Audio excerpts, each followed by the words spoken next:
Richard Starkey, otherwise known as Richie or Ringo the Gringo, looked out the window. He sighed and he continued cleaning the floor. This was his punishment for trying to escape the night before. He bit his lip and he frowned as Paul came in to help. Macca, what are you doing? Ringo gasped, and Paul replied, Helping you? But you'll get in trouble for helping me. I don't care, you're my friend. Ringo sighed and Paul hugged him.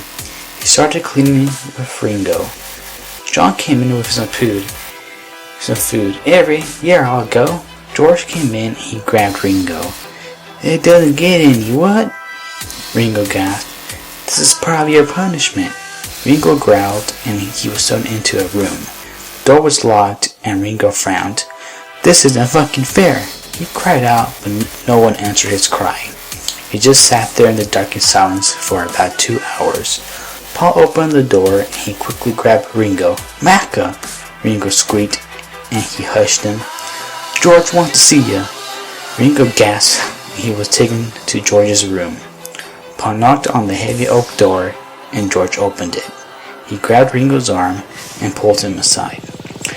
What do you want? Ringo asked, and George smirked. He grabbed Ringo's chin and forced him to look at him.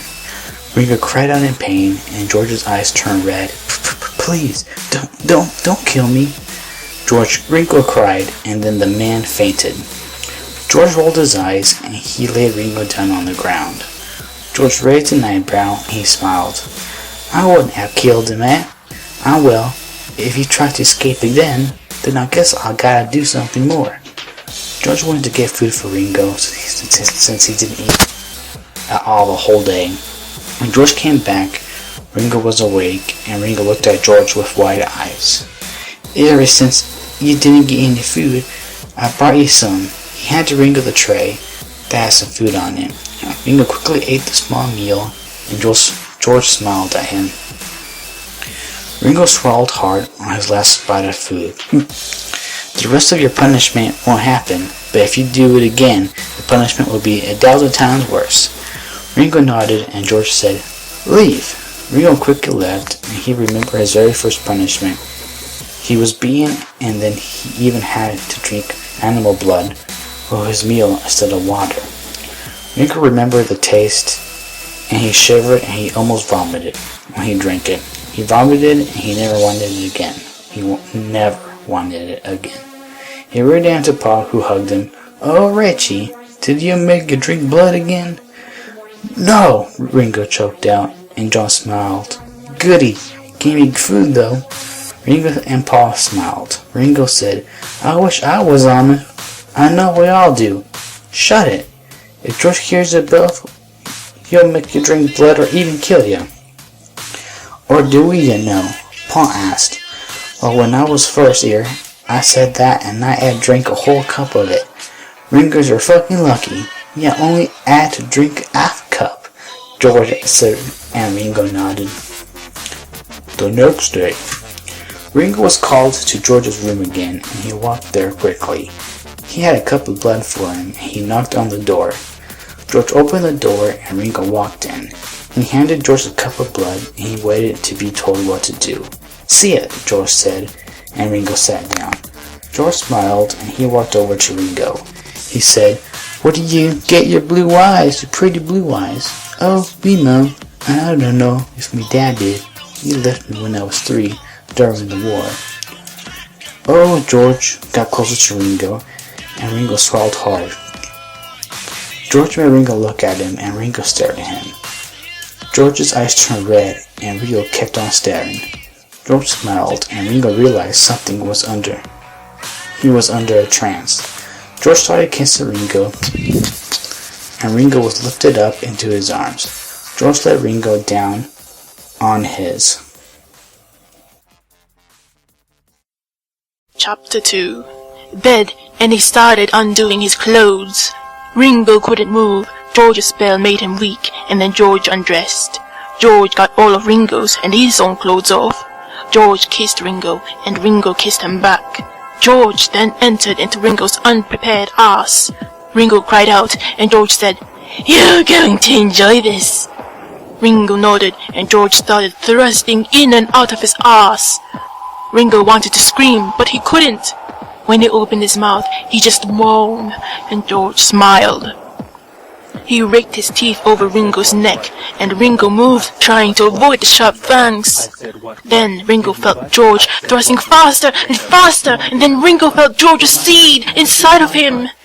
George pulled out, and Ringo's trance broke. He screamed, and then George covered his mouth up. "Shut up, Richard!" Ringo sobbed, and George let him go. He put Ringo's clothes back on, and he carried him to his small room. George felt the need for blood. He went back to his room and drank the cup of blood. He realized something. He was falling in love with a human. Later that day, Ringo was trying to clean, but the pain in his arse was killing him. George came in, and he said, "Richard, look, I'm sorry. I don't know what came over me." Ringo swallowed. "I accept your apology, but why do you rape me?" "I just did, okay? But I won't make you do your chores." "Really?" "Yes." "Yes!" Ringo smiled. "Oh, thank you." Ringo quickly pecked George on the cheek, and he walked off. Ringo realized something himself, that he was falling in love with a vampire. George smiled. He hoped Ringo was falling in love with him also. He decided to hear on Ringo's thoughts. "Wow, George is kinda cute. Wait, what am I saying? I shouldn't say things like this." George smiled, and Paul came in with food. "Sir, does Richard get food?" "Yes, he does." Paul nodded and he left. George smiled and he thought about if Ringo would like being a vampire, but probably not. A few days later, Ringo looked out the window to the night sky. He had been moved to working at night with John. John had to work a lot, but he didn't mind. Ringo sighed. "It's so pretty out. I wish I was there." He stood up and he thought of an old song. He had forgotten the lyrics, but knew the tune. John smiled at Ringo and said, "You know how some of the others disappear?" "No, oh." Ringo gulped, and John replied, "George kills them." "What?" He drinks them, and then he makes sure no one finds out." He whispered, and Ringo gasped. "He even sometimes calls us to feed off of." Ringo bit his lip, and he continued cleaning. George was in his room thinking, and he thought of Ringo's blue eyes. Unlike his own dark eyes, they were beautiful and full of life. He couldn't bear the thought of killing him. Unlike the others he had killed, he thought Ringo was beautiful, and he wouldn't mind having Ringo as his mate. He felt bad for raping Ringo. He'd make it up to him, and he'd give Ringo something special. But what? George stood up and he said, "A day off, he'd get whatever he wanted. Then that make Richard like me. Then he could be me mate." George smiled and he walked out of his room to bring Ringo into his room. Ringo finally finished cleaning and George walked over to him. "Richard, I want to talk." Ringo nodded and he stood up following the vampire to his room. "Look, I really want to make it up for raping ya." "Oh, well, you don't have to." "I want to. Tomorrow you can do anything you want." "I don't believe you. If I could, then you'd let go of me." George growled. "Forget it then." He grabbed the cup. "Drink the blood. It's your punishment." He forced the cup to Ringo's lips, and Ringo tried to avoid the animal blood. George then forced Ringo to open his mouth, and he poured the liquid down Ringo's throat. Ringo started to gag, and he hit the ground. George growled, and Ringo shuddered. "The rest of your punishment is tomorrow." "What is it?" Ringo growled, and George grabbed him. "If you keep acting like this, I'll drink some of your damn blood." Ringo gasped, and George dropped him. Ringo started shaking, and George quickly embraced Ringo. "I think I'm in love with you," he whispered, and Ringo gasped. "What?"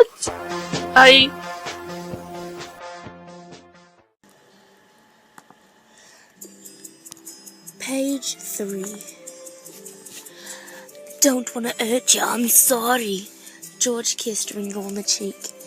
I think you're beautiful. Ta-ta, Ringo replied. I'm in love with you too, George. I want you to be mine forever, George whispered, and Ringo bit his lip. He cried out as he felt George bite him. Ringo couldn't believe George was doing this to him. Stop! Ringo screamed, and George quickly let up. Ringo slapped him, and as soon as he did, he wished he hadn't done that. George said, Why? Don't you love me? And if you did, then why don't you want to be with me forever? George, I do love you, but why did you just bite me without asking? George growled, and he whispered, I love you so much, that's why I kidnapped you and made you my slave. George kissed Ringo's neck wound. Ringo smiled, and George held him close.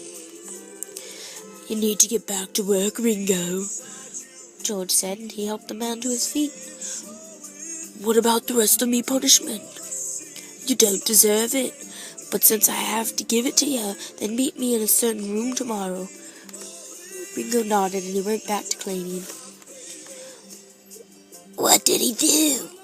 John asked, and Ringo replied, He made me drink some blood, and then he told me that I have to meet him in a room.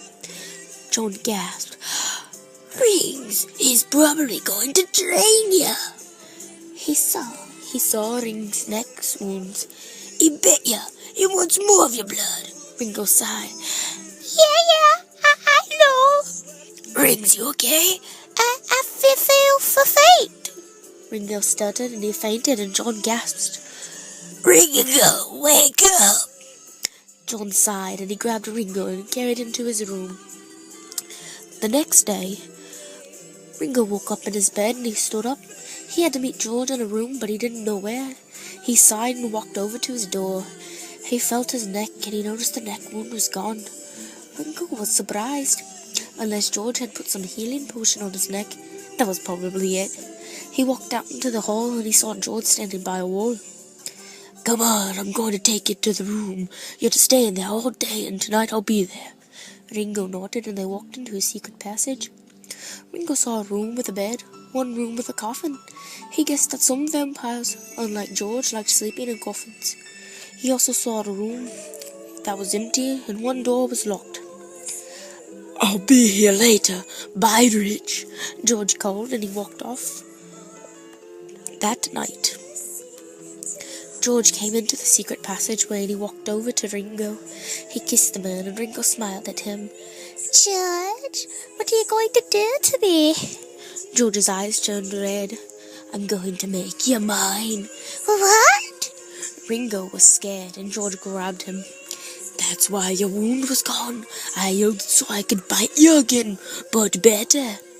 Ringo gasped, and as George bent his head and he licked Ringo's neck, he held him close, and George sunk his fangs into Ringo's neck. Ringo cried out in pain, and George started drinking his blood. Ringo felt his life slipping away, and he was getting weak. Ringo wanted to pull George off, but he was too weak. George wanted every last drop, but Ringo wasn't going to be his mate. Ringo didn't have very much blood left in him. George was going to drain him. Then Ringo's legs buckled, and George was almost done. Then George let up, and he quickly bit his wrist and forced Ringo's mouth to it. No! You have to if you want to live. Ringo then bit into George's wrist, and he started drinking George's blood. Ringo was instantly hooked on it, and George pulled off of Ringo. I said drink it, not drain me. I want more, Ringo said, and George smiled. You will get more, me sweet princess. George held Ringo up as they walked out, and he went over to get a bottle. Here, drink this. George handed it to Ringo, and Ringo opened it. Blood. Ringo smiled, and he drank the bottle of blood. George smiled as his new mate, and he said, You don't have to be my slave until you get your vampire powers and thirst down. Ringo licked his lips, and George kissed him. A few weeks later, Ringo had finally been able to control himself. He told John and Paul what happened. They were vampires too. Ringo was shocked. You're both vampires? Yes. John was bitten. Then he bit me, and I became his mate. George found out and asked us to work with him. Then you came along. George talked to us for weeks to make sure that you fell in love with him. You did." Ringo nodded and he smiled. They all were happily living with George, and George even made them stop being his slaves. Ringo was now a vampire, and he was George's mate. They all became best friends, and even started a band.